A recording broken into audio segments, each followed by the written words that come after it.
ఏమైందమ్మా? బస్సు దిగి వస్తుంటే వెనక నుంచి స్కూటీ మీద వచ్చి లాక్కొని తీసుకొని వెళ్ళింది సార్. నేను వచ్చి వెతికే వరకు వాడు ఎప్పుడూ వెళ్ళిపోయింది. ఇక ఒక్కడే వచ్చింది. ఏ బండి మీద? స్కూటీ బండి మీద. నేను వాడు లాక్కొని వెళ్ళే వరకు నాకు ఇక భయం ముట్టుకొచ్చేసరికి పక్కన వేరే వాళ్ళు వచ్చి ఏమైందమ్మా ఏడుస్తున్నట్టు గిట్ట సంగతి అని అంటే అట్లా వెళ్ళి చూస్తే ఇక ఎక్కడ కనపడలేదు. ఇక ఇటు వచ్చి మళ్ళీ 100కి సార్ వాళ్ళకి ఫోన్ చేసిన, పోలీసులకు చేస్తే వాళ్ళు వచ్చేసి సార్ వాళ్ళు 8:30కి అయింది. 8:31కు సార్ వాళ్ళకి ఫోన్ చేసిన.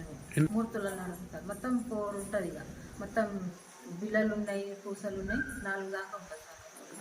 అదైతే 3:30 ఉంది.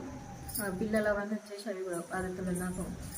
మేము దేవరకొండ నుంచి వస్తున్నాం, ఇక్కడ దూరం కూడా ఇంటికి వద్దామని. హాస్పిటల్లో మెడికల్ షాప్ మీద మాది పోను, అక్కడ చూసుకొని కంప్లీట్ చేసి షాపు క్లోజ్ చేసి ఇంటికి వస్తున్నా. పాప ఫోన్ చేసి వస్తున్నా ఉండని. ఇంక అప్పుడే బస్సు దిగుతున్నా. నా వెనకాల ఇక ఎవరు లేరు సార్. ఇక జనాలు ముందు లేరు, వెనక లేరు. ఇక వాడు వచ్చేది ఇక నేను వచ్చి ఒక్కదాన్ని చూసిండు, వేసుకొని వెళ్ళిపోయాడు. మామూలు ఒత్తిది ఒక చైన్ వేసుకున్నా, గోల్డ్ది ఒకటి ఉంది, దాన్ని ఇరొకటి ఇచ్చి పెట్టేసి అసలు దాన్ని తీసుకొని వెళ్ళిపోయింది.